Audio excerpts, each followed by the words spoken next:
of summer for the Pennzoil World of Outlaws. Travel, rainouts, and tough competition have worn the wires bare. I just gave him a little push on the start, and I guess he didn't like that. So he's a little nervous here. He don't like to go this fast anyway. So, you know, if he can't handle it, you know, he needs to park it. Ah, that's what he said, huh? That's for you, Sammy. Then I'll tell you what, bottom line is he got caught for jumping. For some reason, he thought he was going to take it out on my car. Well, he's going to mess with the bull. He's going to get the horn, I can tell you that. When the tempers have been under control, the racing has been fabulous. But only one driver can win each night, while the others deal with the ongoing frustration. It was a lot of fun racing, but I didn't win. Damn it. This is not good. This isn't good. Well, it is pretty good, though. How are you supposed to keep sponsors and have everybody be happy with you when you don't win? Oh! You've spent the day with a friend like that and you beat him this close to a race. Does your heart go out to him just a little bit? No. Tonight from Eagle, Nebraska, we know the fireworks will continue. What we don't know is who will get the horn and who will celebrate.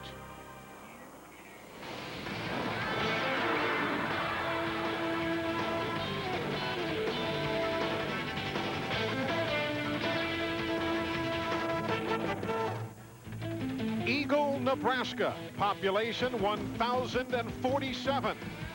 But when the Pennzoil World of Outlaws come to town, the population swells eightfold as some 8,000 racing fans are here at the Eagle Raceway in Eagle, Nebraska. The Eagle Nationals are coming your way tonight on TNN Sports.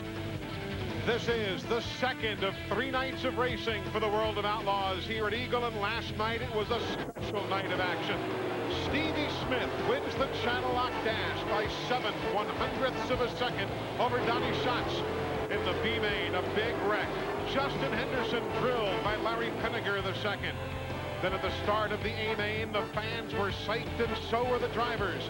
Stevie Smith was a contender, knifing his way through traffic. But then Mark Kinzer on the move. Check out that daring pass. Then Stevie Smith, Mark Kinzer continuing their battle for the lead. Smith's front wheels coming up. Kinzer takes the lead with just 8 laps to go. Then on the last lap, Smith, a final try, can't do it. Mark Kinzer wins. And the fireworks overhead, Eagle Raceway in Nebraska. When the race was done, Mark Kinzer was fined after a post-race altercation with a World of Outlaw official, but he is set to go racing tonight. The fans are here, and down in the pit area, last night's winner didn't qualify all that well. Bobby Gerald has the story. Bobby? Well, the man who won last night here at Eagle Raceway, Mark Kinzer, has already struggled a little bit here in qualifying tonight. 19th quick, Mark. I know that's not where you want to be. How much tougher does that make your night now? Because you're going to be starting outside of the inversion. Well, it makes it tough, you know. Of course, you got Danny and Steve, and we're locked in a battle, and I'm sure they're well ahead of us. The guys are making some changes. We'll get this Mopar Performance car up front. You've won the Eagle Nationals 4 times here at this racetrack. What is it about this racetrack that kind of brings out the best in you? Well, it's a place, there is no breathing around this place. You get your elbows up and you go for it. I was raised around the Indiana Bull Rings, and I think that's the reason why. We're going to see some short track racing tonight like we've never seen before on TNN. Let's send it over to the associate editor of Open Wheel Magazine, our colleague, Dave Argabright. Race drivers generally don't like to talk about racing hurt, but a few nights ago, Stevie Smith was subjected to a very tough crash at Oklahoma City, suffered bruised sternum, bruised ribs. Stevie, you're playing hurt. Does it affect you on the racetrack? Well, I think it's going to play a role if the track's fast and rough. Last night we got by with it. The track was really smooth and nice, and it's definitely bothering me. I didn't think the crash was as bad as what it was, but it's catching up with me here the last day or so. Tell me about the particular pain that you're going through right now. Well, I can't tighten my seat belts up. I can't get a good breath of air. When I breathe deep, it just sends a lot of pain across my chest. So I'm just bruised up. I mean, it's part of racing. I've just never experienced this type of bruise before. And we wish you a nice, smooth racetrack tonight. Tonight, let's take a look at how the drivers will be going to get into the A-Main feature. The road to the A-Main and the fabled 4-abreast fan salute is as tough a trip as you'll find anywhere in motorsports. It starts with qualifying, 1 car alone for 1 lap. How you do on this 1 lap will impact the rest of your night. First, it will determine which of the 4 O'Reilly heat races you'll compete in. It will also determine your starting position for the heat, which inverts the 6 fastest cars in the heat for the start. A top 5 finish in the heat is crucial, as the first 5 automatically move on to the A main. We call it the transfer. If you finish out of the top 5, all is not lost, as you will have one more shot to make it to the A, and that's called the B main. 4 heats that transfer 5 drivers each gives us 20 drivers in the A main. The final 4 starters for the A main are the top 4 finishers in the B main last chance race, giving us 24 drivers ready to go for the A main. Now, how do we decide the starting lineup for the A main? Well, that is an adventure in itself. First, we start with the channel lock dash. The 4 O'Reilly heat winners and the next 6 fastest qualifiers who have made the A main through the heats get to run an 8-lap dash for cash and starting positions 1 through 10. The rest of the field lines up by qualifying time that was set at the beginning of the night. So you can see how that qualifying time from earlier in the evening can affect you all night long. And now it is time to take a look at the lineup for the first of the O'Reilly Auto Parts heats from Iowa. Colin Northway is here. A lot of familiar names. Others you might not know all that well. Justin Anderson from South Dakota. Dan Oswald from Kansas. One name you know so very well is the guy next to me up here in the booth, Hall of Famer Brad Doty. Great to have you alongside as per usual. You've been bragging about this racetrack. We should have quite a night. Well, we had a great night last night, and I'm really looking forward to it. We're going to get started in this heat race. Here we go with the top 5 advancing to the A main, and Donnie Schatz in that green or yellow and blue number 15. He was on a rail here most of last night. Yeah, the track kind of went away. They got a black groove, some rubber down on the middle, and his top groove kind of went away on him at the end of the race. They have been very fast in that car the last couple of weeks. Behind him, Hannigan and Saldana. Saldana had a good run last night, finishing second. There you see the battle for that final transfer spot. Herrera in that number 6. Schaefer in the Vibrant 11H trying to earn his way in right now. Casey Kane making the move there, coming out of turn 2. Up, Schaefer's battling. Oh, boy, that's about as close you can get without getting together. Schaefer putting the slide job on, and Kane coming right back on the inside. Again, this is for that final automatic transfer spot.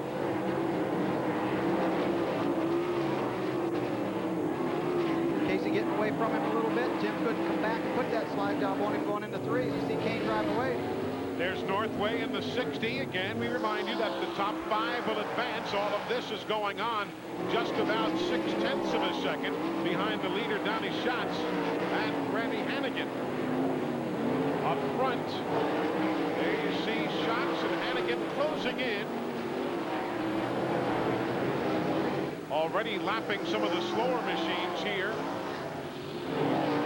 92 mile an hour, and that's on this little bull ring, high bank. I mean, they do get around here quick. That's about 11.9 seconds per lap. Yep, that's what you're qualified in. I once made $1,250 here in less than 12 seconds, Eli. Set a new track record at 11.9 something back then, and it was a good start to a good night. White flag is out. The leader, Donnie Schatz. Hannigan running in the 2nd spot. Saldana right now in 3rd. We'll see if they change as they come across the stripe. You've got Herrera and Kane. There's Donnie Schatz. The Minot missile has been so very strong. Folks, if you've been following the circuit over the last number of weeks, you know that 10 times in the last 13 starts, Donnie Schatz has finished in the top 10, and he has 4 wins during that sequence. So take a look again, remembering that those 5 will automatically advance to the A main, which you'll be seeing a bit later on here on TNN Sports. Solid run for Donnie Schatz, who continues to be the man, at least short of the A main, where he was not able to keep up the pace a night ago. Another guy who does awfully well on America's short tracks has got to be one of the favorites here tonight. That guy, Andy Hillenberg. Let's hear from him. Well, Andy, you love these short tracks, but let me ask you, you're going to drive right into the sunset on the backstretch. Does that affect your vision? Yeah, it does a lot of times. You know, on the bigger tracks, it's worse because we're on the straightaways longer. Sometimes the short tracks aren't quite so bad, but we have a little sun guard up there on the right above the roll cage there. It helps deflect the wind and the sun, and so it'll probably help us out, and we'll be okay. You like these little tracks? Yeah, I've always liked this one. I've been coming here a long time. Bobby Gerald? Well, here's the winner of heat race number 1, Donnie Schatz. Donnie, rim riding that time, but Hannigan showed you the nose a couple times. Were you worried? Well, I kind of hurt someone back there, but we're not any good, so at least we're in the dash, you know, qualifying ninth. So we're happy to be in the dash, but we got to definitely get this thing a lot better than what it is. All right, Eli. Donnie Schatz says they're not any good right now, but he just won the heat race. Now, of course, we all know that drivers always tell the truth. So, Brad Doty, the fact that that guy was running on a rail much of last night and again here this evening is something we just really can't take at face value, huh? Well, he's concerned right now, and the track is what they call heavy. It's pretty sticky, and he doesn't like it. They're going to have to be careful the changes they make because the track's going to dry out. Now, folks, I don't know about you, but this is the first time I've seen Eagle Raceway. First telecast they've had out of this racetrack in over a decade. You told me it was a racy 1/3 of a mile, and you're 100% correct. I love these little bull rings, and you can see the fans here do too. It's just, it keeps everybody bunched up. It keeps the cars tight, and there's racing all over the racetrack. Why don't we take a look at the point standings? Because after last night's action, everything has really tightened up in the Pennzoil world of Outlaws. How about 1 point of a separation? Tight enough for you? I'll tell you, those guys just can't shake each other. I mean, no matter what happens, they're right there together night after night. And there you see some of the major names. Craig Delansky right there in the mix, and he has been running awfully well this year. Yeah, he slid back a spot to Steve Kinzer, who Steve's had some bad luck at the beginning of the year. Not always his fault. Some things happen, or he'd be right up there really battling for the championship, but it's still early in the season yet. It is early this year. However, there's lots of racing stories to tell, and we'll be passing them along to you as this evening continues. Meanwhile, down in the pits, a lot of work going on, and as per usual, Dave Argabright has his eyes on it. David? Well, we're with Casey Kane. You normally run without the wing with USAC midgets and so on. What's the transition to come here and run with the wing? There's just a big transition with just running with these guys, and you know, they do it so much it makes it real difficult to just come in once in a while. But I don't know, you know, a 3-day weekend I think we'll be pretty decent by the end. Well, you know, we've only seen this guy race for a couple years. Look at these whiskers he's got. He's not a kid anymore. I can't handle it. Looks like the glue is probably all set there too and everything. No, Casey's a heck of a racer. Who's already in the A-main? The top 5 finishers from heat number 1. They have automatically transferred in. So Schatz, Hannigan, Saldana, Herrera, and Kane are in. As for the others, they'll have other chances to advance. But when we come back, the second of the O'Reilly Auto Parts heats from the Eagle Nationals. TNN Sports coverage of the Eagle Nationals from Eagle, Nebraska is being brought to you by Mopar, parts for Chrysler, Plymouth, Dodge, and Jeep vehicles from the dealerships that sell and install them. And by Luxair, setting the performance standard in heating and air conditioning. As we take a look at the second of the O'Reilly heats, probably the only name you're not going to be overly familiar with is Greg Bolte. Everybody else in heat number 2 is a potential winner here at the Eagle Nationals. Oh, all these guys, absolutely. I mean, the level of competition here, especially on these little racetracks, it doesn't, the horsepower is not as important. It's up to the driver to get his elbows up. And even the 00 of Bolte, who the Pennzoil World of Outlaw viewers may not know, he's won 3 Eagle features since '98 in the 360, so he is a force here on his home track. Good scramble up front on the start. Blaney in the 10, Myers in the 20. Blaney of late 9th at Bristol, 10th at Heartland Park in Topeka over the last couple of weekends. And of course, Jason Myers drives for Craig Cormack, the man here at the Eagle Raceway. The owner of this racetrack. Jason finished second the other night, I believe, at Oklahoma City. There's Delansky and Hillenberg running 3rd and 4th. Delansky in the number 7. Versus crewman Todd Splain, was an Eagle 360 winner here a couple of years ago. Well, they've got experience both behind the wheel and in the pits. See the line there, Delansky right around the bottom, and Herrera way up on that banking. Delansky, here he comes around. Oh, I thought he had the momentum there. You promised me a couple of racing grooves before this night was over. That's the thing about a smaller racetrack, and especially the high bank like this. Usually they can run right around the bottom and right around the top. Up front, Dale Blaney by 1 7/10 seconds now. There's the spread from he back to the red car of Delansky. And you see the jump that Blaney gets off the corner. That's what Schatz was doing much of the night an evening ago. Further back, you've got Hillenberg and your buddy Hod, Jack Hodenshield, back on the scene. Yep, the new Susan Wise 97 are going after Hillenberg. And Hod, of course, won the old Third Mile Nationals, as they called it back here in 1989. Numbers for Hillenberg. And there's Hod's number right there. Just a tick over 90 miles an hour. White flag is out. Dale Blaney. Once he dusted off Myers, nobody's been able to hang with him. He is 1 6/10 seconds up on second place. Well, that's a good start for them. That'll put them in the dash, and that really starts your night off well. If you can win the heat race and get in that dash up in front, a couple rows of that dash, you're usually pretty well set for the night. So Blaney, Delansky, Myers, Hodenshield, and Hillenberg. That is the finishing order right there in the second of the O'Reilly heats. And for a good look at all these fine-looking gentlemen, we give you the official finishing order. Hod needs to get a little sun. Bobby Gerald downstairs with a gentleman who's had a decent week so far, although not here in Oklahoma City. Steve Kinzer. That's right. Steve was a winner at Oklahoma City just the other night. And of course, when you are dubbed the king of the Outlaws, you've got a lot of wins at a lot of tracks. 8-time winner of the Eagle Nationals. Steve, going to the bull rings here, it's a little something different for the TNN fans. What can they expect here tonight? Well, these short tracks make for exciting racing, good close competition. A lot of lap traffic too, so there's a lot of things that can come into play here. As you look forward to this heat race, what's your biggest concern? Well, we'd like to win this heat. It means a lot if we get to win this heat. Right now we've been a little bit, cars not been feeling real good, but we'll see what happens. We made some changes, see what it does. All right, Steve Kinzer's ready to go. Again, guys, you want to win these heat races because then you can advance to the Channel Lock Dash. Bobby, let's stay and talk about the interview you had with Mark Kinzer beforehand. For the fans who are new to the sport, you talked about Mark's less than stellar qualifying performance tonight and how he was out of the inversion. For the new fans to Pennzoil World of Outlaws, what does that mean? Well, basically what that means is you want to qualify in the top 16 on a program like this. If you qualify in the top 16, there are 4 cars inverted in each of these heat races, so that would guarantee you a starting spot in the front 2 rows of a heat race. So when you qualify outside of the inversion, that means you were not in the top 16. You're going to be starting at best in the 3rd row of a heat race, and that makes it difficult, you know, when they're talking about taking just the heat race winners and then the 6 fastest qualifiers that also transfer into tonight's dash. So Mark Kinzer is in a position right now where most likely he will not be in the dash. But those who have already advanced, there you see the top 5 advancing. Blaney, Delansky, Myers, Hodenshield, and Hillenberg.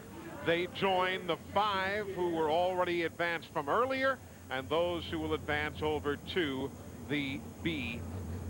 So lots of racing yet to go, but that's the best way to do it.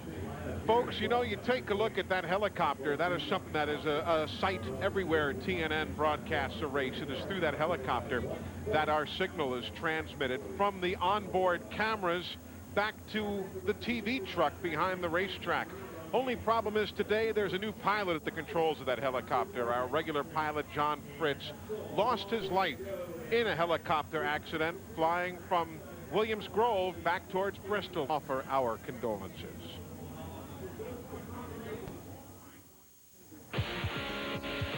The Eagle Nationals at the Eagle Raceway in Nebraska. This is on a tract of land that used to be a farm.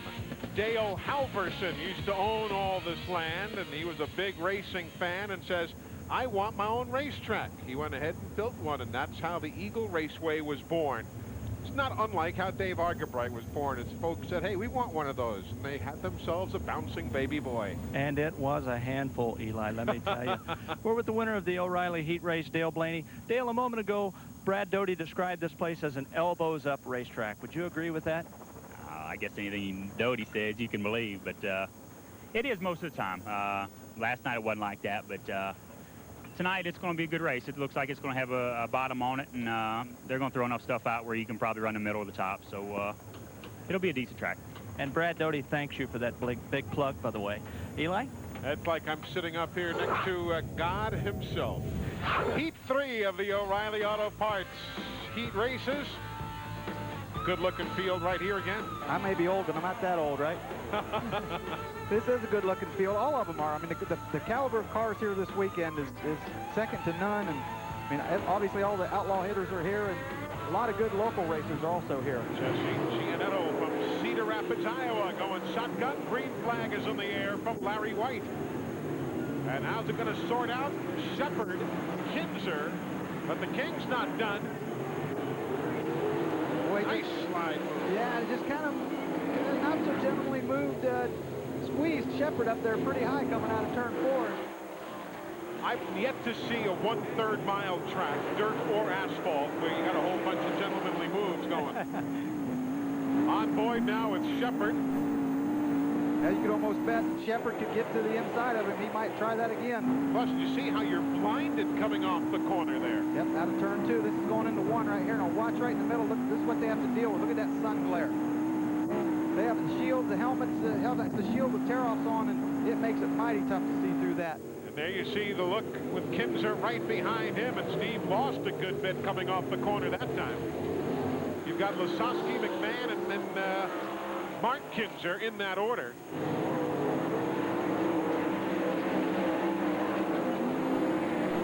Might remember that Shepard established that new Raceway record a year ago at 11:25, and Kinzer himself marked there.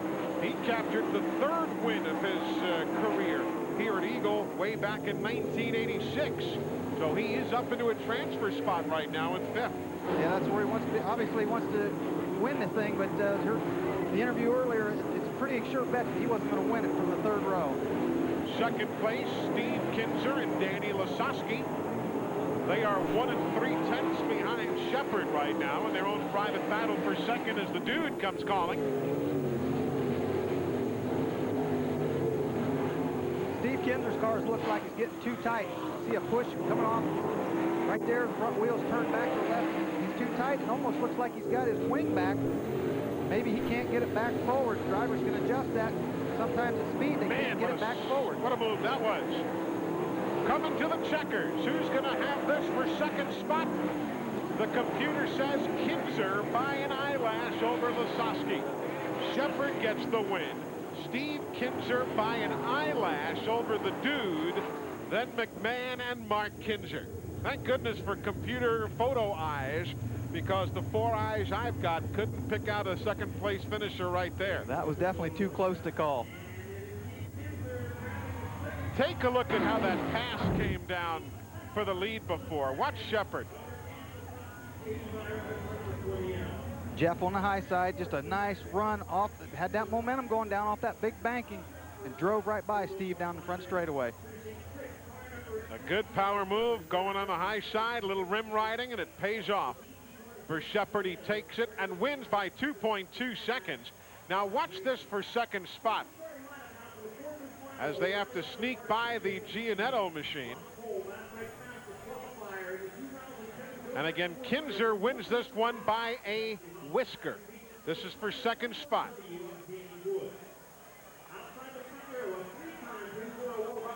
Won that by about a husk of corn. That's about all here at Eagle Raceway. That was for pride there. That position didn't pay much difference. That was just for pride. So there you see the finishing order. Those 5 drivers to advance. One man we have yet to see race, he'll be out in a moment, is that guy, Danny Wood. Danny Wood, you're on the pole here for this O'Reilly heat race. You've raced here now 4 times. You're starting alongside Sammy Swindell, who's probably been here 60 times. Each visit to these tracks, do you feel like you're getting to know them better? Oh, definitely. You know, it's just like repetition, anything you do at your job. The more times you do it, repetition over and over, obviously the better you get. So hopefully we'll bring this Pepsi hopping sack of beans your car home in 1st place. Well, now that's a positive attitude, if I've ever heard it. That's a positive attitude. Eli? Bobby? Well, we're down here with Jeff Shepard, who is communicating with Guy Forbrook, his crew chief. And what are you telling Guy there? You won the heat race impressively, but it doesn't sound like you're satisfied. Well, no, I just felt like the left rear tire was doing all the driving. It's kind of what we wanted, but thank goodness there was a bunch of moisture down there for me to keep the left rear in, because I guess Steve was going in the corner washing up, and then when I'd run in there and pick the right rear, it would drive off. But I think it's going to take more than that, because the moisture is going to go away in no time. Were you surprised that you were able to get back by the King once he passed you? Yeah, actually, because I actually got a really good drive on us there, and then I just, man, I don't think I could have driven any harder. I'm just glad to beat him, because these guys are tough. That's Jeff Shepard for you. Again, we love the energy Shepard brings to the races, Eli. Yeah, he's not exactly chopped liver, though, and we thank you very much. And good to have the folks in Idaho watching on TNN today. Thank you. Who has advanced so far? Well, from heat number 3, there you see the 5 who have advanced, led by Jeff Shepard, and he'll join the other group while Goodman, Beckman, Gianetto, and Gracie have another shot through the B. But Jeff Shepard with another chance to run the full season. He tried back in '94 in Al Hamilton's car, but Jeff got hurt. He's got another chance. He's making the best of it here at Eagle. Welcome back, everybody, to the Eagle Nationals. Say tomorrow night, or any night that the Pennzoil World of Outlaws are in action, you might want to log on to sprintcarnet.com. They've got the live audio webcast of World of Outlaws racing. The gang is here tonight, and they'll be here tomorrow night for the final night of the Eagle Nationals as well. So if you want to check out the action as it unfolds, sprintcarnet.com on the World Wide Web. Welcome back. Heat 4 is set to go here at the Eagle Nationals. The O'Reilly Auto Parts heat number 4 has another solid field of racers. Danny Wood, of whom we've just heard, Sammy Swindell, Brad Furr, Stevie Smith.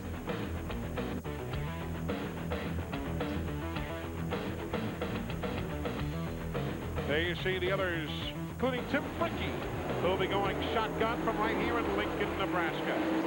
Green flag, and Danny Wood leads everybody in his dirt. Well, he got a nice start there. Pulled away from Sammy real easy on that start. A little bit of smoke coming out of Danny's car. Just a small oil leak that could turn into a big one. Stevie Smith in that black number 19. You saw in the highlights earlier how much of a factor he was here a night ago. Well, and he also talked about running hurt, and he didn't want the racetrack to get rough. There is a little bit of a hole starting to develop going into turn 1. Might chunk out, even get worse, but Stevie, that's the last thing Stevie Smith wanted running hurt, was to get a rough racetrack. Meanwhile, Cameron stopping right here on the main straightaway. That's Jim Cameron from Missouri. And caution is on the speedway for the first time tonight. So Jim Cameron bringing out the yellow.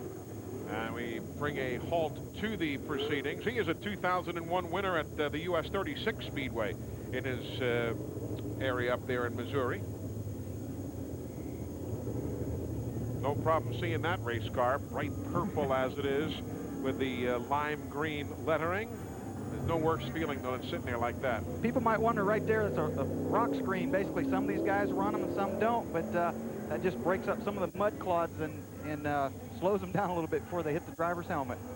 So 3 laps are complete, and again, the scoring reverts back to the last completed green flag lap. Brad Furr, he's been to Eagle as an all-star back in '98 and last year with the Gum Out Series.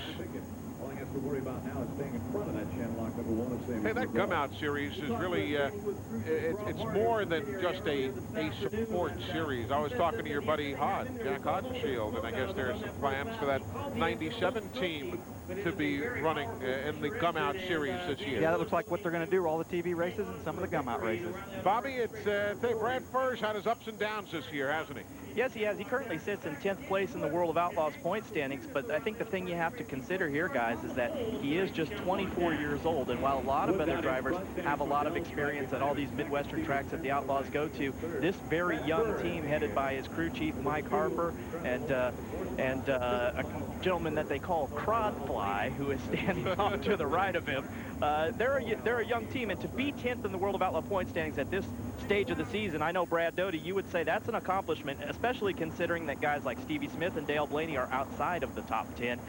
Brad's coming off a third-place finish at Oklahoma City just the other night. Well, you said it earlier in one of our shows, Bobby, that locally in California, he really didn't do that all that well out there, and he came out here on the World of Outlaws circuit and is doing a tremendous job. He has impressed me this year. 311 points behind Danny Lasowski. And actually, he and McMahon are currently tied for ninth. They have each found themselves 311 points down. So as we get set for the restart, it'll be 3 laps complete. We do have TNN cameras everywhere around this Eagle Raceway, including one on the cone right there at the start-finish line that makes sure everybody stays in position. There's the look from Cone Cam. Wow. Our cameraman down there, Cone Cam the Barbarian, a very, very brave man. Here's Danny Wood. Swindell still hounding him, and you wonder how significant that oil leak is on Wood. Yeah, it's really hard to say, Eli. If it's just a fitting working loose or a cracked oil tank or something, especially in this short heat race, he should be fine. That's the transfer spot battle right there. The 71 is Moore, the 52, Laney. Nice job for Laney to put him into fifth. And Ronald was the quickest qualifier from the 57 cars that ran the gum-out race in Wilmot, Wisconsin a week ago. Meanwhile, second place there, Stevie Smith, Kurt Sternum and all, giving the veteran Sammy Swindell all he wants. Well, it's kind of an elbows up racetrack right now. I mean, you can see these guys right there. Sammy pushed a little bit, bounced around just a little bit, especially down the back straightaway from our vantage point. You can really see the driver's elbows flailing in the race car. Nobody, though, touching Danny Wood right now. He's 1 3/10 seconds ahead of this battle that you're watching. There's Danny. He was the quick qualifier last night, only the second time in 2 years that he's won that award from the Pennzoil World of Outlaws. Yeah, Danny not known as a qualifier, but he is known as a good race car driver. We've seen him come from the back many times in our telecast. Now he's known as a heat winner. Here at the Eagle Nationals, Sammy Swindell will finish second, then Stevie Smith, Brad Furr, and Ronald Laney hangs in there for a solid 5th place run. He advances to the A-main. Yeah, it was a real good run for Laney. Remember, too, that each position tonight will pay points towards tomorrow's starting order. So just a little more importance for these fellas. Yeah, they've accumulated points over last night and tonight. So yeah, every position and every point definitely counts for tomorrow night where the big money's at. Can you have a different format on a 3-night show? Yeah, it is. They don't split the cars up like, say, at the Knoxville Nationals. Everybody runs each night, and they all accumulate points. Everybody has to qualify and heat race and the whole deal. Except tomorrow there won't be qualifying. Right. It's just all lined up by points, whether it be the B main, the C main, or D main. Downstairs, Dave Argabright, as we are now done with the O'Reilly heats. Well, Danny Wood's still struggling to get that helmet off. We saw a lot of oil from your race car. Any guess on what that is? I think we might have had a little too full on the oil tank, and I think it's just sloshing over. The track's a little rough. I think it's just bouncing and sloshing a little oil is all it was, I think. But you're very happy with your setup, obviously running really well. Any changes anticipated at this point? I'll tell you, I think the car's working really good for the track right now. Rob and Kathy's got the car working excellently good. This Avenger just goes right through those holes there, hit the slick, drive real nice. Obviously, the car is working excellent. Took me right to the front. Well, that positive attitude pays off, I'm telling you guys. Paid off indeed, and you look at all the other crew members down there with their hands all over his tires. It was Jason Myers and a bunch of other guys that are down there feeling. Look at that. That's Danny Wood getting out, feeling the inside of that tire, wanting to know how much heat is in it. That's how they decide what compound of tire that they're going to run. There's another guy feeling it. And folks, remember, Danny Wood was down to his final race car at Charlotte. If you were with us on that telecast, he had that accident. They were down to their final race car, and now all of a sudden he's back and running well and transfers here out of heat number 4 into the A-main. So that's part of that attitude that he's been talking about here over the last few moments. And they're by no means a high-budget team to be out here either, so they have to perform on the racetrack to keep going. Now, you heard the guys talk about a bit of a rut beginning to take form there in turn number 1, and very quickly the track officials and the Pennzoil World of Outlaw officials out there checking it out. Right there it is. And the more they run on it, the more it's going to work up. And again, that's what Stevie Smith doesn't want to see, that hurt sternum and thing. So they're concerned with the track officials out there right now, going to work on it. So we are done with the O'Reilly heats. TNN visiting Eagle, Nebraska for the first time. And we have brought Cone Cam with us to heighten your enjoyment.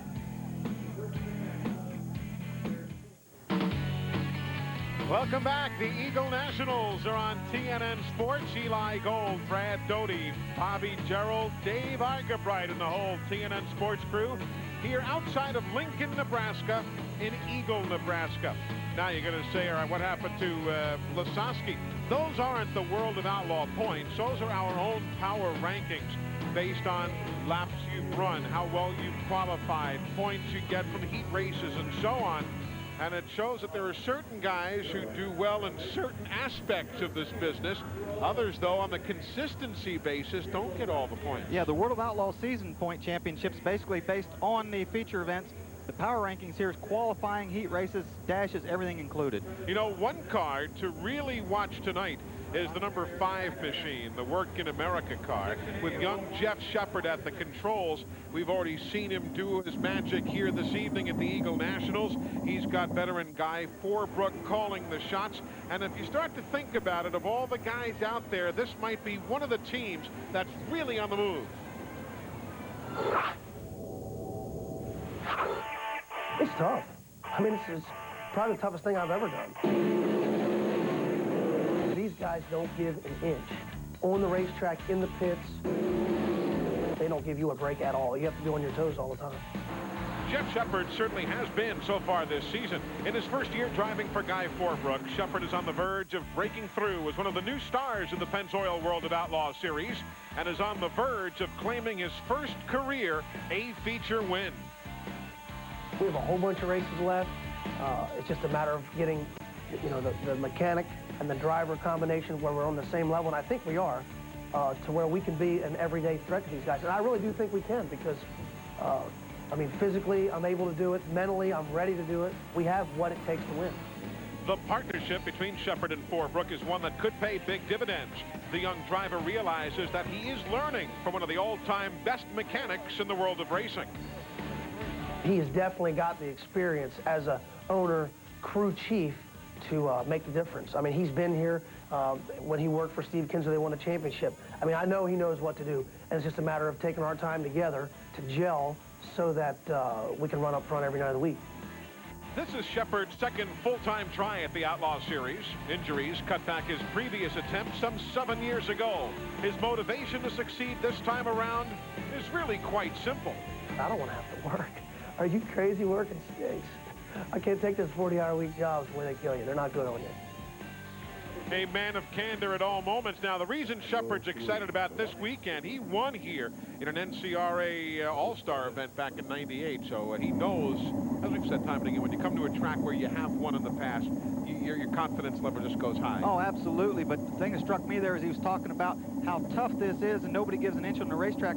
At Bristol, him and Sammy went riding the motorcycles that day, and that night, Sammy just put a kind of a slide job getting into one and shut the door on him, so there are no friends in this racing. And let's see how those guys do here in the Channel Lock Dash. Shepard starting outside of Danny Wood.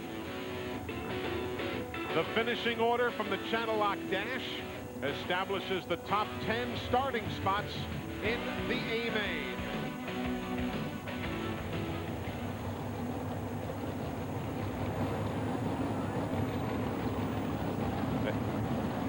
There's a guy who oftentimes runs the dash, but can do nothing better tonight than find a seat on top of the transporter. Yeah, he's not liking this, sitting up there watching it.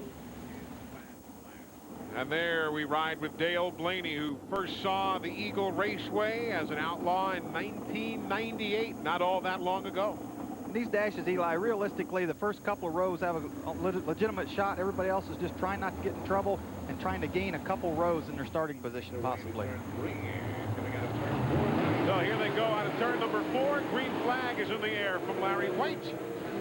Wow, Shepard just almost hit the wall. Just might have grazed it with the right rear. We saw a good bit of that here last night. As the evening progresses, the guy's been kissing the Armco pretty regularly. The higher the groove gets and the slicker the track gets, the more the back end slides out, and the more that big right rear tends to slap the wall. Saw shots in that last shot of ours. Hit that hole going into turn 1. What you're looking at here is 3rd, 4th, and 5th behind Wood and Shepard, who are the front two. Hannigan swings inside of the number 7 of Delansky. Ray comes battling him right back. And remember, Delansky in that red number 7 won the gum-out race here last August in his most recent appearance here at Eagle. 19, Stevie Smith. 15, Donnie Schatz.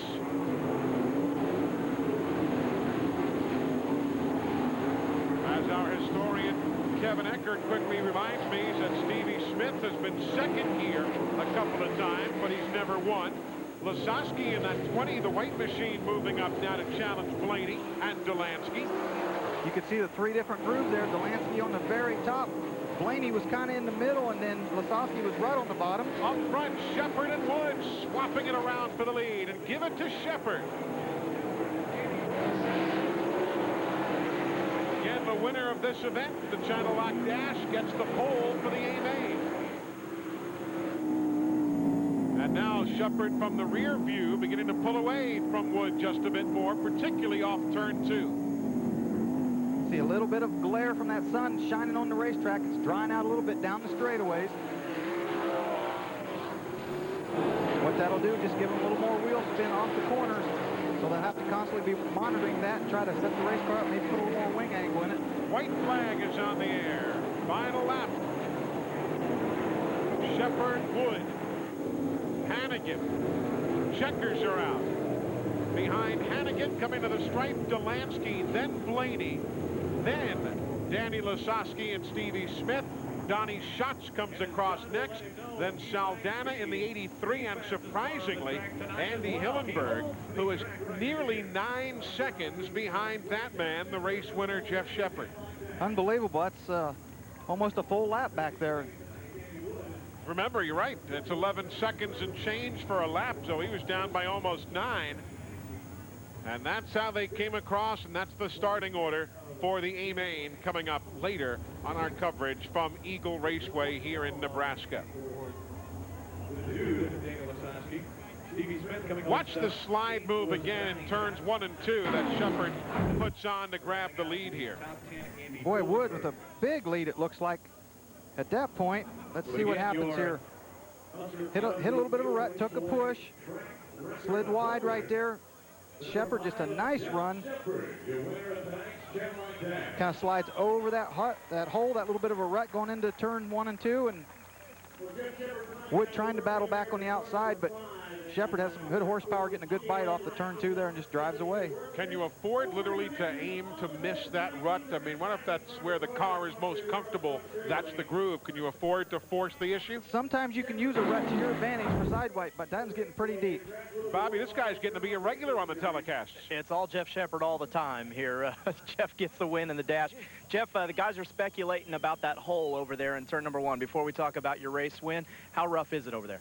Well, I don't think that hole's too awful bad. You know, my car is rolling right through the racetrack. Gertie engines, working, sponsorship. This race car's fast. I don't know. I mean, we're getting right through the hole. We're rolling right around the bottom of the racetrack. I feel great. Were you surprised again? You lost the lead. You actually fell pretty far behind Wood. Yeah, actually, he got a really good start on us right there. The biggest thing was he kind of got me on the start, like kind of jumped the start a little bit there, but he kind of ran off, and I just patience around the bottom, and it worked out. I don't know if his tires are giving up or what, but it seemed like that happened to Steve, too. I don't know. 40 long laps tonight from the pole. Can you do it? Well, sure. If everything's just right. If everything goes my way, I can do it. I don't know. We're going to try. I know that.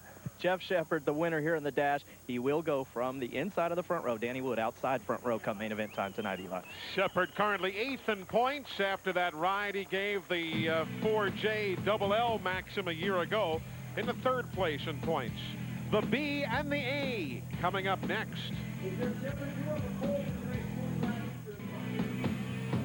For the Nebraska racing fans, this is their field of dreams. If you build it, they will come. 8,000 strong. to the Eagle Raceway. And you know what these fans do? Same thing you can do at home. They log on to worldofoutlaws.racing.com. It is, as you see, the official website of the World of Outlaws. I log on every single day to get the latest news and all the stats. Best way out there to keep informed on Pennzoil World of Outlaws doings. That's the official website of the World of Outlaws. You can log on and get a nice bio about Randy Hannigan, or just stay right here. We'll tell you about him. Well, Randy Hannigan, tonight's fastest qualifier, contemplating a few fine-tuning moves to the race car. Do you have the car to win this thing? You'll start third. I think so. You know, the race car is working really good tonight. You know, Eagle Chassis put a good car together for me, and, you know, I think we're really good right now. Tire selection going to be critical? Yeah, I think it's going to be pretty critical. Now, this is a guy that's operating on a lot of pressure. Today's his 11th anniversary, and Christie's expecting something sparkly and shiny after this, you know? Nice reaction right there. Hey, folks, you know, the races here at Eagle this weekend are part of the Rat Bag Cup point competition. Rat Bag will be awarding the participating drivers $120,000 at season's end. To tell you who's wearing the points, who better to bring in than our own Rat Bag boy, Bobby Gerald.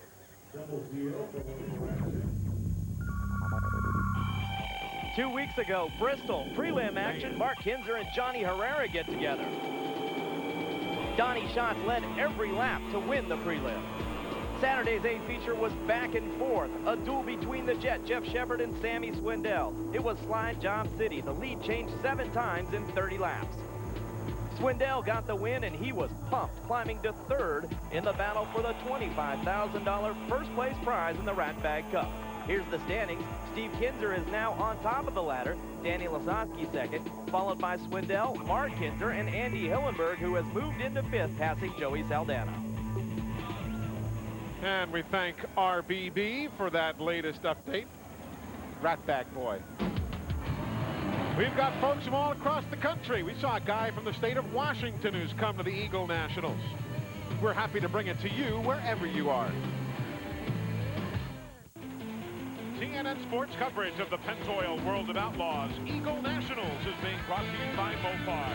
Parts for Chrysler, Plymouth, Dodge, and Jeep vehicles from the dealerships that sell and install them.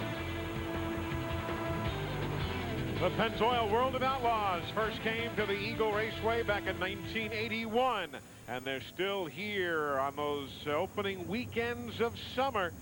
26 times the races here have been won by the Kinzers. Steve with 16 wins, Mark with 10. We'll see whether those guys can add to their list after we get through the B main and see which of these drivers can advance.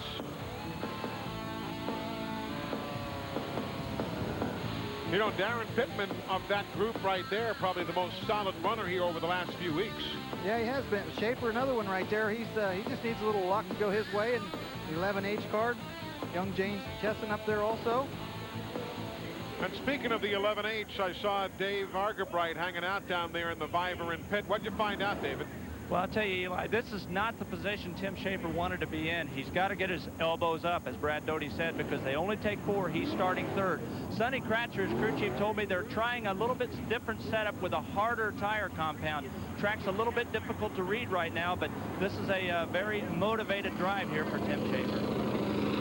So the field getting set to go. It'll be 12 laps. The top 4 will advance to the A main, and Darren Pittman gets the jump, opening up the inside for Colin Northway, the 60 machine. Goodyear has a new, Dave talked about tires. Goodyear has another new one this weekend. Real soft, more or less a qualifying tire, but Goodyear's won 3 of the 4 heats and the dash tonight. So sometimes a certain racetrack, one of the Hoosier just seems to dominate some nights and the Goodyear other nights, and nobody can really explain how that works. A true tire war here in 2001. There you see second spot with Schaefer going by Northway. Northway, who has never run here at Eagle Nationals in his 3-year career in the sprint cars. Again, only the top 4 will advance, so the 3G right there, the Goodman machine. Mike Goodman is the last one in the transfer spot. A lot of smoke out of the 22 of Chesson. That's James Chesson. Henderson in a 19. He's the guy that flipped a couple times last night. Not a good weekend. Up front still Pittman with 8 laps to go, holding off Schaefer. Schaefer has finished 4th and 8th in his 2 summers worth of runs here at the Eagle Nationals. 4th last year, 8th a couple of years ago. Darren Pittman, they're going way high. That may be the opening Schaefer needs. Some would say Schaefer's better known for as being a short track driver. Kind of cut his teeth on the short tracks and stuff, but if everything's right, he's equally fast on the big tracks, but I'd say he probably personally likes the smaller ones better. And Pittman gets caught up behind Gianetto's machine, and that's going to cost him right there. So Schaefer takes the lead cleanly. Darren Pittman, who was telling me earlier one of his earliest outlaw experiences at Eagle came back in '98. He was subbing for Lance Blevins at the time. You can see Pittman, he went the bottom groove into turn 1 and 2, lost a lot of ground to Schaefer, so he went back to the top in 3 and 4. He's just searching the racetrack right now, looking for some moisture. Now Goodman, the red 3, is in the 3rd spot.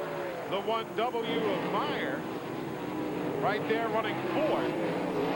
And those are the 4 that are in the transfer positions right now. Chad Meyer winning his first 410 race last summer up in Sioux Falls, South Dakota. There's Schaefer, last lap, white flag is out. And once he got by Pittman, look, he's 2.5 seconds ahead of him now.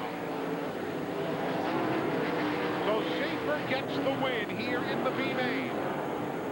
Pittman will finish 2nd as Schaefer has a rocky finish there. Goodman and Meyer in that order. They will advance. So Gracie, the 2 Chessons, neither one of them advancing into the A main by virtue of the B. That's a good run for that car right there. Meyer, who started 8th, real good run for him with this caliber of cars to transfer into the main event tonight. Again from Sioux Falls, South Dakota. So the Dakota's well represented here with the Minot Missile. And watch this battle here. This is the one for that spot. Oh, that's that hole we talked about. Meyer, they almost get together. Meyer did a nice job saving that race car. Hit that rut, almost got into Goodman. All but lost it, did a big wheelie there, pushed a little bit. Good job by that driver. So they are in the feature. The Batteries Plus entry for Chad Meyer.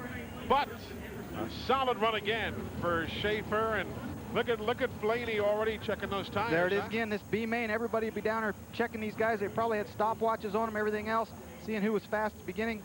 Part of Stevie Smith's crew there. They're feeling the temperature in that. There's Danny Wood. Yeah. Which is not exactly scientific.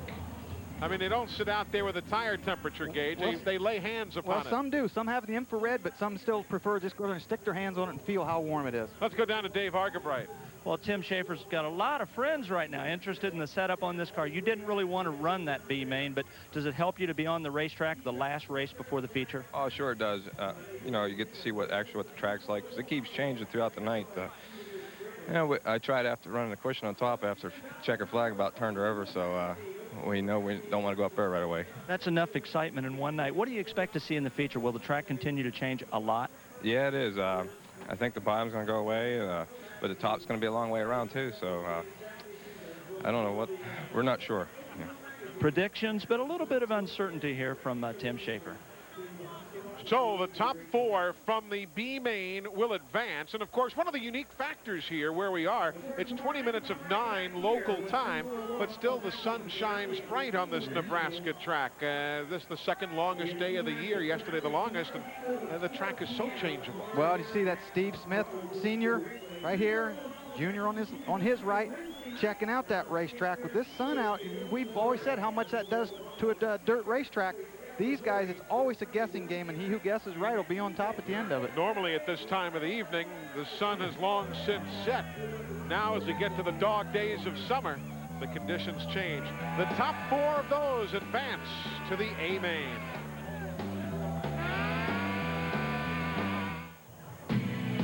Back at the Eagle Nationals on TNN, Eli Gold, Brad Doty, Dave Argabright, Bobby Gerald, and our cast of thousands who've made the trip to the Cornhusker State.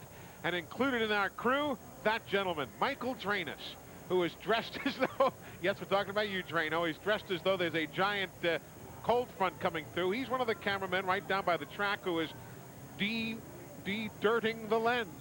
De-dirting the lens. De-dirting, he's cleaning the lens. Needs tear-offs on that camera. The interesting thing is he likes that camouflage thing so much, he'll wear it as part of his regular wardrobe. That's part of Drano's look.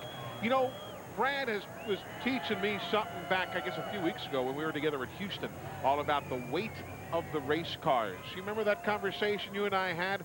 And I asked Brad if we could kind of pick up on that and talk more about how these Pennzoil World of Outlaw cars compare to other race cars. Take a look. As we told you back in Houston, in the big leagues of motorsports, the World of Outlaws has the biggest difference when it comes to the most horsepower versus the weight of the car. Now, while that might not seem like an advantage, as we found out from some of the top crew chiefs in the pit area, a lighter car with some serious weight to horsepower ratio is not always the best equation. You can go to the factory and buy a car within, let's call it 15 pounds of what mine weighs, because all the technology has evolved down to aluminum parts, and all of them are making the same pieces and then with weight in mind. So when you go buy a car, you get what you call a lightweight car. And it's just right across the counter. All we do is just a titanium bolt kit, which is, you know, like a $600 item. And beyond that, it's just all massaging this thing a little bit and whatever. Well, I don't think the weight hurts anything, because we used to run the Ford motor, and it was 40 pounds heavy. We used to run good with that. The other night over the Grove, we had a experimental motor that Shavers had put together, and it weighed 37 pounds more than our good motor. It went around there all right, too. Well, I mean, basically, the parts kind of dictate the weight you got right now, but the biggest thing that's getting lighter is the motors, and we're getting lighter and lighter in the front, so we're having harder and harder times keeping the front wheels on the ground, so we're lengthening the cars longer and longer, and then basically that gives you more rear setback besides, so it gives you a little more drive. I'll tell you, it's an interesting weight game, even when you have the variance in size among the drivers to factor in, too. Well, yeah, Steve Kinzer wants a weight rule, but he wants it with the driver. Steve is a little weight-wise. He's a muscular guy. He outweighs some of these guys, so if there's a weight rule, he wants it with the driver in the cockpit. Enough talk about all this weight. Oh, congratulations. It's been a year, and they're back for more. There's a guy who's going to start 9th in the A today, Joey Saldana. You know, Joe, you've been in the Beef Packer car for about a month now. You finished second last night. Do you feel like you're starting to gel now with the team? I'd like to think so. I mean, seems like all the TV races we kind of struggle a bit, but Dennis Roth come this weekend, and last night we ran pretty good, so hopefully we can keep it up tonight, because it's a TV show, so hopefully we can get a good finish for him. It's not just a TV show. Your dad, Joe, grew up here in Lincoln. Is it kind of nice to come back and race around some of your old family? It's nice to come back and see my grandma. She lives here in Lincoln, Nebraska, and I got to see her a couple days this week, so it's pretty neat being able to come back here. You know, we have to come back here and work and race, so to come back and be able to see her means a lot. Well, now the guy we're going to hear from, my colleague, the Sacramento Flash, Bobby Gerald. Oh boy, the former car hop from the Frisch's Big Boys getting a little adventurous. We're down here on the racetrack, doing what a lot of these drivers like to do, and that is take a look at the racetrack and find out what groove they're going to be racing on. Craig Delansky is one of the drivers, the Polydome number 7 drivers out here taking a look. And Craig, what exactly are you looking at right now? Well, right now we're just trying to see what, where the grooves are at, and right now, it looks like there's about 4 different grooves on this racetrack right now. They did a real good job preparing it, and it looks like it's going to be some real intense racing here going on, and I'm just trying to see what kind of tires we're going to run and what we're going to do with our race car right now. Donnie Schatz is also out here taking a look at it, and Donnie, as you get a look at this racetrack, you see different colors here. You see it go from light to dark. What are you looking for? Well, I'm looking for a miracle, really. I'm not real good, and I get a kick out of, some of these guys are good on the bottom, and some guys can roll around the top, and I'm struggling to get through anywhere. So, we just need to get out here and have a look. And, it looks real sticky, but, man, when you get in a race car, all you feel like is you're going to spin out. So, well, hopefully we did some magic on the race car. We did a four torsion bar, 4-shock change, and we'll see if it works. Well, I guess you can't change much more than that. Craig Delansky, one last question for you. That cushion is looking real thick up there, but I know you're the crowd pleaser. You like to run up there. You going to have that number 7 against the fence? Well, I tell you what, if that's the fast way around a racetrack, that's where we'll be at, and, I guess that's where you find me a lot, so it's probably a good chance. The guys also tell us that the rut over in turn number 1 is at what you would call the moderate stage right now. It's nothing that they're too concerned about. All right, so Craig Delansky, he'll start 4th in the A. And Donnie Schatz has, as he said, stunk it up all the way to an 8th starting spot. Everybody should be that bad. We're back in a moment. In Nebraska, they love their racing, and they love their beloved Cornhuskers, who play just about 20 miles up the road in downtown Lincoln. We're happy to be here at Eagle Raceway. First time for TNN to televise the Eagle Nationals, and it's a pleasure to be on board here. Next week we'll be at Knoxville, and all sorts of great racing coming up over the course of the next number of months here on TNN. Back to the guys who are going to be in the A-Main coming up here in a few moments. That includes Brad Furr, the 2F, starting in 12th, Bobby. Yeah, Eli, it's interesting because Brad is from California here, and we're on a short track, which is what you would see most back home. But this is a racetrack that you don't have a lot of laps at, Brad. What do you think you'll be able to do from outside row number 6 tonight? Well, it looks like it's going to be a pretty racy little joint, so I'm not exactly sure what it's going to do yet, but hopefully we should be able to get where the good groove is and go forward. Would you expect traffic to be the biggest factor in this A feature? Yeah, for sure. I think that's going to be a big deal when we get around to him. It's a pretty small track, should be there pretty quick. All right, Brad Furr is starting in the number 12 position, Dave Argabright. Well, Jack Haudenschild, you've been away from the series now for a few weeks in a brand new team for you, the 97 Wise Motorsports car. You start dead last, though, so is this the night to be the hero? Well, I hope so. We didn't get a very good qualifying time, so we definitely got to come from clear in the back. So we're just hoping to get up through there. We got the car a little nicer for the feature here, so hopefully we can get up through the pack. Great chance to show off, though, isn't it? Yeah, it definitely is. I hope we can. Now, what's the team's plans for the rest of the year? Do you know yet?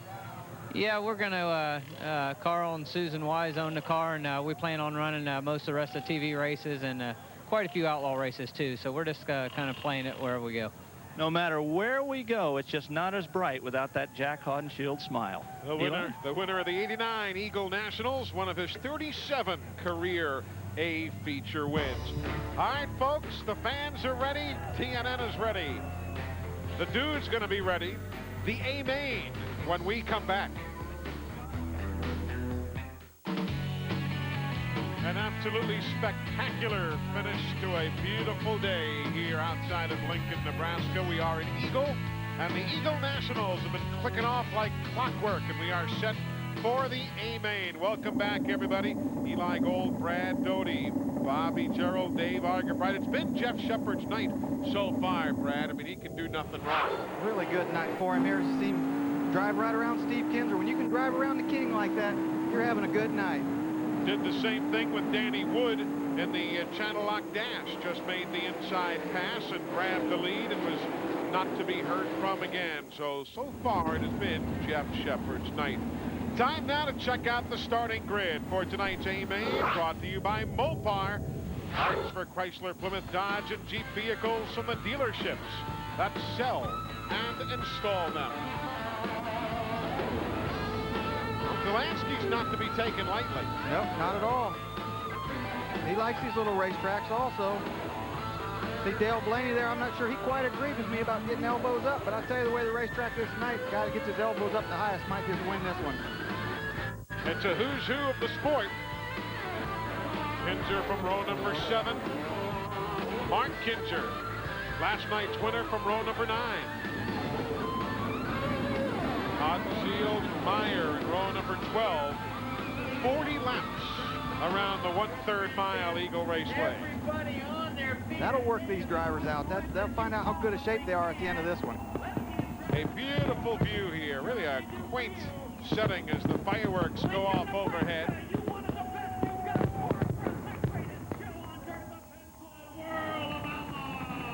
I believe that's just the first of the fireworks we're about to see. Absolutely. If you're curious, Jeff Shepard's only win in Pennzoil World of Outlaw competition was a prelim last year here in the state of Nebraska, over at Greenwood, Nebraska. So, Dave, if he has an affinity for the Cornhusker State, maybe tonight's going to be his night. Well, he's trying not to laugh. Somebody stuck that silly hat on his head. You don't wear a hat. Now, let me tell you, this 40-lap race, are you concerned at all about the track changing so much to take your setup away toward the end? Well, we've changed so much. I tell you what, we came here today. I've changed 9 different torsion bars before we even started. I put them in, took them out, put them in, took them out, and we went with it. I'm more worried about tires than I am setups. I'm hoping that the bottom's not going to stay long. The top's definitely going to come in, but we should be pretty good. We passed deep around the top of the heat race, so we should be all right. I know he was deeply disappointed with that second place at Bristol. A win tonight would buoy his spirits. Bobby Gerald? Here is Rob Hart, the crew chief for Danny Wood outside row 1. How concerned are you about how much the track's going to change here, Rob? We're always concerned about the track changing. I think we're getting ready to go green here. Yes, we are. So Rob's concerned. We're going green. We're racing, Eli. 40 laps to settle it here at the Eagle Nationals. And Shepard gets the jump from the pole. I wonder what kind of tires they're running, Eli. I heard Guy Forbrook talk about more concerned about tires. That is the key to winning sprint car racing. I just wonder what they put on there. Obviously, it's a Goodyear, but I don't know what compound. Steve? I mean, it's like the bumper cars at the amusement park down the street. Yep. Sammy took a big push there. Car a little bit tight. They load him up with fuel at the beginning. There's Steve Kinzer working his way through. Everybody trying to still sort themselves out, and you are perpetually in traffic around a third of a mile racetrack. Goodman stops on the speedway. Caution is out. There you see the Mike Goodman machine. Almost made it to that escape road there off turn number 2 to head back to the pits. Couldn't quite make the hard right turn.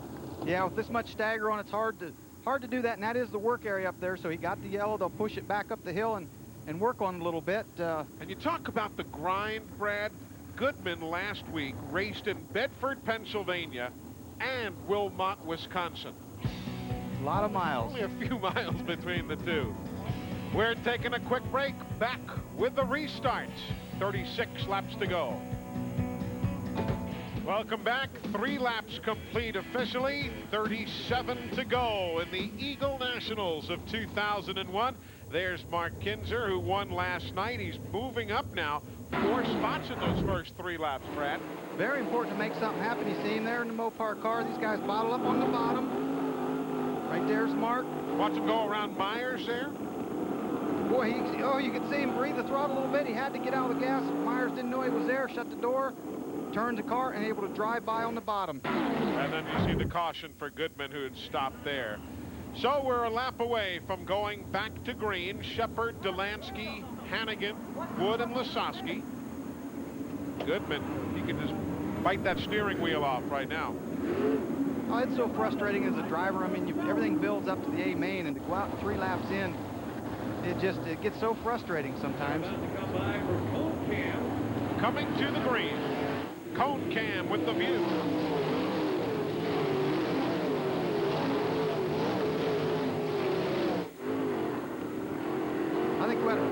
I think we ought to pick somebody to stand out there with that on their head some night. See how that goes. Yeah. You can go first, Eli. We're riding with Jason Myers now. Now see all that mud that's hitting the camera? That's also hitting him right in the face. Up front, Hannigan catching Shepard. Oh. And the Hurricane goes through that little rut. Actually used a little bit for a side bite there. Hannigan having a good weekend. If he would pull this off, I believe it'd only be his 2nd World Outlaw win ever. Had his best finish of the year, 7th place in Tuesday's race at Oklahoma City at the fairgrounds there. The race he won earlier in the year, I think, was Peebly or one of the short tracks. He likes the little racetracks. Another guy from California that's used to the short racetracks, Bobby. Hey guys, here's the deal on Randy Hannigan. They went with a softer left rear tire than the rest of the field. He has on a Hoosier 10. That's a soft left rear. So we expected Hannigan to be good early. The trick will be, can it last? And that tire lived. Meanwhile, there you see Sammy Swindell in the 1 inside of the Brad Furr machine. Now that the battle for 12th is joined by Mark Kinzer. And caution is out. Caution is on the speedway for Myers. Top of turn 2. Looks like he might have just spun out down there. So caution is on the speedway for the 2nd time with the 8 laps in the books out of the 40-lap feature. Let's go back to this tire deal with Randy Hannigan, that soft left rear tire. Softer tire will get going early to start, but the hotter it gets, the less grip it gets, and the slower it usually gets. But if he can just run that car real straight, keep smooth on the throttle, and maybe keep that left rear down in the moisture, he might be okay. Jason Myers, a Kevin Gobrecht Rookie of the Year candidate, runner-up this year at I-55 Raceway back in March, and runner-up to Steve Kinzer in Oklahoma City the other day. Yeah, good run for him. Just a good young guy, too, to have into the world of Outlaws. Mike Goodman being pushed back on the track. So Randy Hannigan is the race leader. Mike Goodman is returning. For those of you who follow the fortunes of the driver from Tulsa, Oklahoma, he has returned after his stay in the pits. Hannigan, he was the quick qualifier on his first ever visit here to Eagle back in 1995, and then backed it up again here tonight. So you're right, he has some sort of affinity with this racetrack. Yeah, he really does, and he just likes little racetracks. Okay, you're on board. Oh, Myers right there. He just looks like he jumped the cushion, got way up in the marbles, as they say, looped it, and somebody went around the outside of him there, did a nice job. That was the reason for the caution here brought about by Jason Myers, who will be going back to green the next time by. Meanwhile, Craig Delansky starting in the 4th spot. He's picked up 1 position, Dave. Eli, talking with Scott Bennick, his crew chief, they're on a pair of 12s, and they expect to be better later in the race. But he said the problem right now is Craig really wants to run on the top. That's what he set up for. But the cars are pitching a lot of little crumbs and small pieces of dirt out there, and it's taking the racetrack away from it. And a pair of 12s means what as they wave off that restart? Well, the 10 is the softest, and then it goes to the 12. So they kind of the middle of the road tire, but the 10 that Hannigan has on the left rear is the softest of the Hoosier brand. The reason they waved off that restart is because the field was too spread out, and now the officials say let's try it again. And Bobby, how about on the other end of the spectrum? Who's got the harder compound tires going? Well, that would be Donnie Schatz. Kenny Woodruff, of course, the crew chief on the Parker Stores number 15. And he told Donnie that we're going to get set up for late in the race. They have a Goodyear 25C on the right rear. That would be still about your middle of the road tire. But it should be harder than what the rest of these guys have, and you look for Schatz to come on late. Now, is it fair for me to say that over the course of the season, you generally run a middle-of-the-road tire in the A main? Yeah, the hotter the weather gets, yes. The hotter the weather gets and the more sunshine, the harder compound tire you go to. But we've seen Kenny Woodruff and Donnie Schatz gamble on harder tires before. They won a race in Houston earlier in the year with a harder tire than anybody else. 9 laps are complete of the 40. And look at the jump Hannigan got. The Hurricane just blowing past everybody here in tornado country. Well, again, if you got soft tires, the advantage of being out front, you can run your line, you can keep from shaking the car sideways. When you really have to race with somebody, you're getting the car sideways a lot, and that seems to get the tires hot quickly. Remember that oil leak we saw from Danny Wood earlier? It looks like it's back. Yep, there it is. Just a little bit of smoke every now and then. Meanwhile, look at Kinzer. He's down to 9th. Mark Kinzer going around Blaney to grab the 9th spot. And there's a lot of racing yet to go, as you see, 28 laps remaining. Oh, Donnie Schatz bicycle hit that rut, a little bit of rut going into turn 1 on the top. Nice job to him. He just, when you bicycle like that, the driver has to turn the steering wheel to the right. It turns the front wheels and sets the car back down. Donnie will come across the line back in 10th now once he gets up to speed. Meanwhile, Stevie Smith challenging there with Mark Kinzer. That's the battle for 7th. Yeah, Kinzer still coming. Meanwhile, Jack Hottenshield going way wide. Started way in the back, started almost last. Running 17th now, up to 16th as he bypasses Steve Kinzer. Get a new team there, just kind of getting comfortable with the mechanic, Marshall Campbell. There's Dale Blaney and Sammy going at it. That's 10th place. Blaney in the 10 and Sammy Swindell in the 1 going around on the outside. Those guys are 7 seconds behind Randy Hannigan. I tell you, this Hottenshield and Kinzer battle is a great one. 16th and 17th, 2 veterans. And all of a of a sudden, here comes the 11/8 of Schaefer back in the mix. Yep, Hodenshield and Kinzer get to racing each other. Schaefer's going to sneak up in there and maybe get them both. Look at Hod way around the top. He likes riding the cushion, something to lean on, whether it be the wall, the cushion with that. There, it did use the wall a little bit. Got a nice run on Paul McMahon going into 3. Meanwhile, closer to the front, 3rd, 4th, and 5th place, Delansky in that red 7. You've got Shepard, meanwhile, up front, Wood and Hannigan. Wood has got the lead in that blue Pepsi 21. Hannigan will lose the top spot as Danny Wood, who was 4th at Topeka and 9th in Paducah over the course of the last 10 nights of racing, takes the lead at halfway here at the Eagle Nationals. Well, I talked about Hannigan winning this would be his 2nd win, but I guess this wouldn't be an official World of Outlaw win. This is only a preliminary. I forgot about tomorrow night. But Danny Wood, he'd like to win anything right now. That's 3rd place on your screen. The white 20 is Lasowski. The white Shepard goes halfway to Lincoln. That's going to cost him. And here comes Andy Hillenberg. He's in 6th and blows right by him. Yeah, that really cost Shepard. Now look at that, Mark Kinzer trying to get it on the inside of Delansky. And Kinzer grabs another spot. And here comes Sammy Swindell in that one channel lock car. Everywhere you look, they're swapping positions. It is Wood, Hannigan, Lasowski, Hillenberg, Shepard, Delansky, and Mark Kinzer, your lucky top 7. Shots battling back there after we saw that bicycle he's taken. Caution. Caution is on the speedway. Casey Kane has problems and brings out the yellow. Chance for all of us to catch our breath. And the drivers. That's what they're needing right now. The drivers they'll flip their shields up, get a breath of fresh air.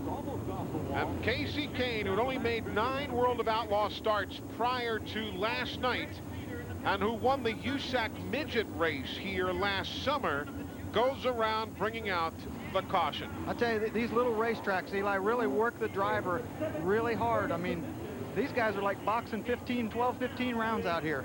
Now, while Kane went around, watch what our leader, Danny Wood, had to deal with. He about had to deal with a rollover. Oh, boy, it all but hits the wall. Nice job, Danny, to save that one. See him on the throttle, powers out of that. Hit that same rut. It looks like that same hole that we saw Donnie Schatz do basically the same thing. So 24 laps are complete of the 40. It's Rob Hart there, Danny Wood's mechanic.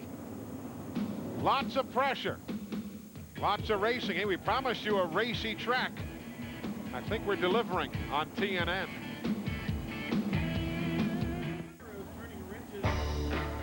Grandma, take another one of your heart pills. We're getting down to it here in Nebraska. Wood, Hannigan, Lasowski, Hillenberg is up to 4th. Look at the Luxair team from 10th to 4th place.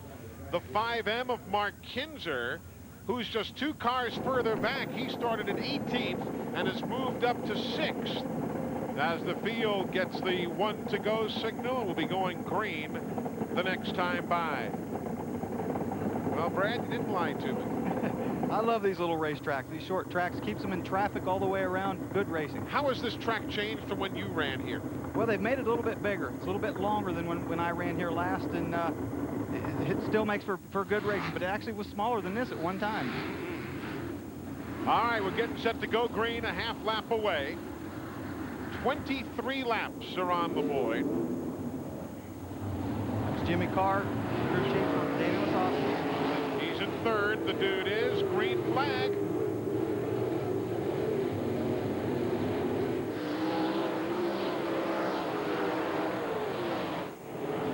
Danny Wood with all those nice restarts. Critical that the leader get a good start and can roll the corners where he wants to race. Saw Mark Kinzer right there take the spot away from Shepard, moving up in the 5th spot.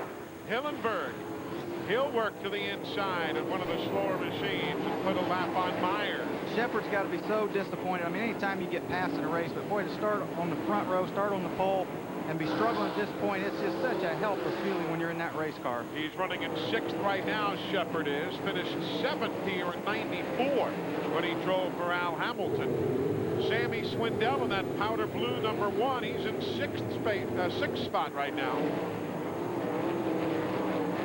Meanwhile, Danny Wood, he continues to run all by his lonesome. There he is. he has put 1 7/10 seconds on Randy Hannigan. That's why we're staying with these battles right here, because Wood, for the moment, has caught every break. He's gotten his car dialed in. Look at Hod there in the yellow 97 coming through the middle. Yep, coming up on the 83, and you can almost bet he wants to pass that 83. I don't care who you are, when you're a driver and you're replaced or things happen, you want to beat that car. Hod and Shield in that yellow 97, and there he tries to make the move on Saldana. That will be a pass for 11th spot. As Myers gets the chrome horn, gets bumped out of the way, and caution is on the speedway. Paul McMahon stops there in the U2 machine. He was running in 14th spot at the time of the caution. Well, if Hod and Shield can finish in top 10 in position, they'll be happy with that, being this new team and coming from the dead last. But again, Hod likes these little racetracks. He's an elbows up guy, but having said that, he's won a lot of big races at Eldora too, one of the biggest and fastest. Paul McMahon has finished 4th in his last 2 Eagle appearances. One was in the Come Out Series, and one was on the All-Star sanction. There you see the top 5. At this moment, 30 of the 40 laps are on the board. Again, Mark Kinzer starting, what 18th or something, way in the back to run the top 5, and he's not done yet, I don't think. He was still going forward. Andy Hillenberg, who won here in 97 in a Eagle prelim.